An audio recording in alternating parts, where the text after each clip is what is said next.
मित्रांनो, आपण आपल्या डाळिंब बागेची पानगळ केल्यापासून ते बागेची हार्वेस्टिंग होईपर्यंत वेगवेगळ्या कीटकनाशकाची आणि बुरशीनाशकाची फवारणी ही बागेवर घेत असतात।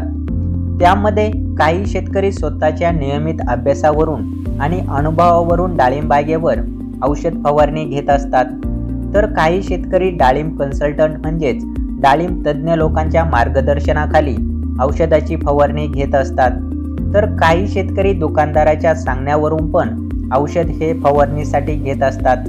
पण त्यापैकी ठराविक शेतकरीच हे आपल्या बागेवर कोणत्या रोगाचा व किडीचा प्रादुर्भाव झालाय याचे परीक्षण करूनच त्यावर योग्य ते औषध फवारणीसाठी घेत असतात।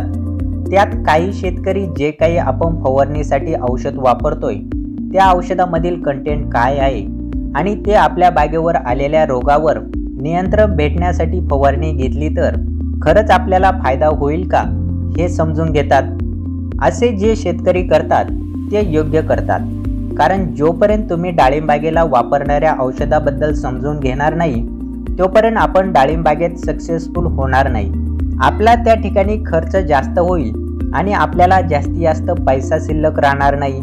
त्यासाठी मित्रांनो, जेव्हा तुम्ही कोणत्याही औषधाची खरेदी करताना त्या ठिकाणी त्या औषधामधील कंटेंट, त्याचे फायदे, त्याची वापरण्याची योग्य पद्धत याबद्दल सर्वप्रथम तुम्ही तुमच्या बागेच्या डॉक्टराकडून किंवा दुकानदाराकडून ते पहिले समजून घेऊनच मग त्या औषधाची खरेदी करावी।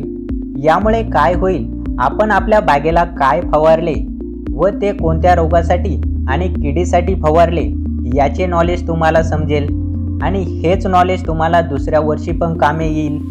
मित्रांनो, ह्याच उद्देशाने आपण आपल्या कृषी टॉकीज चॅनलच्या माध्यमातून डाळिंब बागेवरील विविध रोग व किडीचे नियंत्रण कसे करावे किंवा पानगळीपासून ते फळ काढणीपर्यंतचे नियोजन कसे करावे, तसेच डाळिंब बागेत वापरले जाणारे औषध, खते यांची माहितीही आपण देत असतो।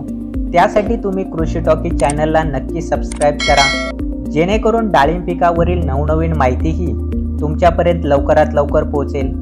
मित्रांनो, आज आपण तुम्हा सर्वांना प्रचलित असणाऱ्या बेस्ट कॉम्बिनेशनची फवारणीबद्दल माहिती जाणून घेणार आहोत। तर त्या फवारणीमधील दोन औषधाचे कॉम्बिनेशन आहे, ते म्हणजे सिंजेंटा कंपनीचे स्कोर आणि कवच।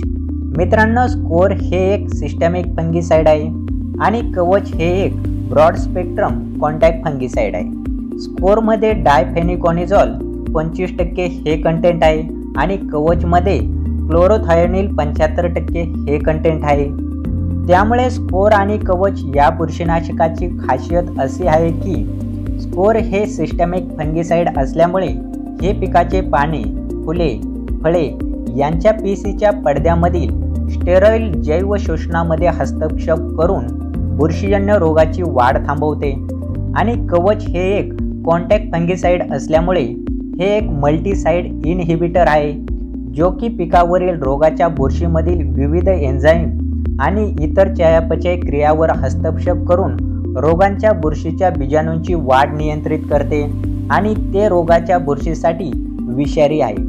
त्यामुळे स्कोर प्लस कवच या औषधाच्या कॉम्बिनेशनचा वापर आपण बागेवर रोग येण्यापूर्वी म्हणजेच प्रिव्हेंटेटिव्ह फवारणी घेऊ शकता किंवा रोग आल्यानंतर त्या रोगाला कंट्रोल करण्यासाठी पण फवारणी घेऊ शकता।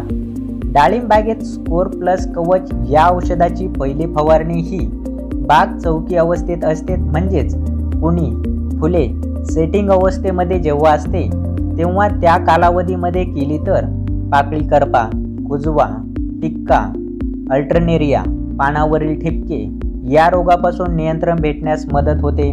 तसेच डाळिंब बागेत दुसरी फवारणी ही फळ विकास अवस्थेमध्ये घेतल्यास फळकूज, फळ सडणे, करपा, कुजवा, अल्टरनेरिया या रोगापासून नियंत्रण भेटण्यास मदत होते। मित्रांनो, स्कोर प्लस कवच या औषधाची फवारणी मात्रा ही स्कोर हे अर्धा ml प्रति लिटर पाणी प्लस कवच हे 1 ग्रॅम प्रति लिटर पाणी याप्रमाणे डाळिंब बागेमध्ये फवारणीसाठी घ्यावे आणि याचा प्रति एकरी खर्च हा आपल्याला साधारणतः 850 ते 900 रुपयाच्या दरम्यान येतो आणि आपल्या पिकावरती फवारणी केल्यानंतर 12 ते 15 दिवसापर्यंत याचा परिणाम पाहायला मिळतो। अशा प्रकारे मित्रांनो, स्कोर प्लस कवच या बुरशीनाशकाचा फवारणीसाठी वापर करावा। पुढील व्हिडिओमध्ये आपण टिल्ट प्लस कोमानियल या फवारणीबद्दल माहिती जाणून घेणार आहोत। त्यासाठी तुम्ही कृषी टॉकी चॅनलला सबस्क्राईब करायला विसरू नका, जेणेकरून तो व्हिडिओ लवकरात लवकर तुमच्यापर्यंत पोहोचेल। आशा करतो की ही उपयुक्त माहिती आपणास आवडल्यास व्हिडिओला लाईक करून शेअर करा। धन्यवाद।